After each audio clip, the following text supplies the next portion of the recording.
لعن الله والدين. رسول الله يلعن الوالدين. الوالدين اللي هواية احنا شنو دائما نتعلم انه رحمة عليهم، استغفار لهم. لا هنا النبي يلعنهم. عجيب، لماذا يا رسول الله والدين وتلعنهم؟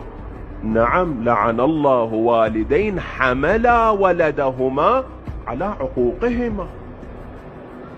يجبر ابنه، يخلي ابنه بوضع حرج متأزم بحيث يهيئ له الأرضية، يفرش له الطريق انه يكون عاصي، انه يكون عاقبي. يجي الاب للابن: بويا انا هاي بنتك، انا هاي زوجتك ما عجبتني. يجي الابن، اكو بعض الاباء يجي الابنه: بويا انا هاي زوجتك ما عجبتني، لو تطلقها لو انا اغضب عليك. هاي الحالات جاي تصير ترى بالمجتمع احبائي. لو تطلقها تتركها لو انا بعد ما ارضى عليك، اغضب عليك أنا. لو تجي الام لابنها: يما انا اريد اخطب لك فلانه، لو تقبل بيها تتزوجها لو اغضب عليك بعد، لا انا ولا انت، لا حد يحكي ويا الثاني.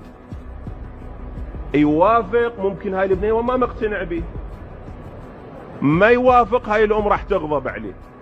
تمهد له الطريق على انه شنو يكون؟ انه يكون